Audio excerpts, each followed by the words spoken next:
আমরা আজকে প্রধান উপদেষ্টা মহোদয়ের কাছে এসেছিলাম আমাদের কতগুলো রাজনৈতিক কনসার্ন নিয়ে কথা বলার জন্য। বিশেষ করে আগামী 2026 ফেব্রুয়ারি মাসে যে জাতীয় সংসদ নির্বাচন অনুষ্ঠিত হবে, সেই জাতীয় সংসদ অনুষ্ঠানকে অর্থবহ, নিরপেক্ষ, সকলের কাছে গ্রহণযোগ্য করে তোলার জন্য এই মুহূর্ত থেকে যেটা প্রয়োজন হচ্ছে অন্তর্বর্তীকালীন সরকারকে এখন কেয়ারটেকার গভর্নমেন্টের আদলে নিতে হবে।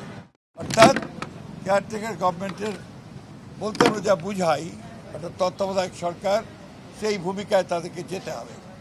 সেই জন্য প্রথমেই যে বিষয়টির প্রয়োজন হবে তা হচ্ছে প্রশাসনকে পুরোপুরিভাবে নিরপেক্ষ একটা ধারণা জনগণের মধ্যে তৈরি করতে হবে। বিশেষ করে সেক্রেটারিয়েটে যারা এখনো আছেন, যাদেরকে চিহ্নিত ফ্যাসিস্টদের দোষর বলা হয়, তাদেরকে সরিয়ে সেখানে নিরপেক্ষ কর্মকর্তা দেওয়ার জন্য আমরা বলেছি যে প্রশাসনেও, জেলা প্রশাসন বিশেষ করে, সেখানেও একইভাবে ব্যবস্থা গ্রহণ করতে হবে। এবং আমরা কিছু কিছু কথা বলে এসেছি যেগুলো আমরা মনে করেছি যে তারা এখনও সেই পুরনো সরকারের, ফ্যাসিস্ট সরকারের স্বার্থ পূরণ করছে, তাদেরকে অপসারণের কথা আমরা বলেছি।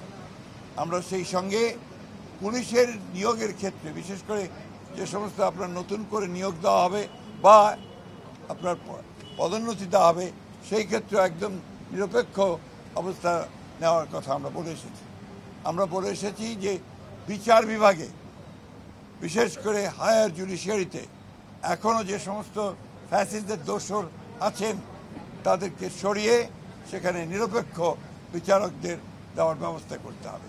যদিও এটা জুডিশিয়ারি ব্যাপার, তারপর প্রধান উপদেষ্টা যেহেতু সব কিছু দায়িত্বে আছেন, তার কাছে আমরা আমাদের সেই কনসার্নগুলো জানিয়ে এসেছি। সরকারকে সম্পূর্ণভাবে নিরপেক্ষতা বজায় রাখার জন্যে সরকারের মধ্যে যদি কোনো দলীয় লোক থেকে থাকেন, তাকে অপসারণ করার জন্য আমরা দাবি জানিয়ে এসেছি।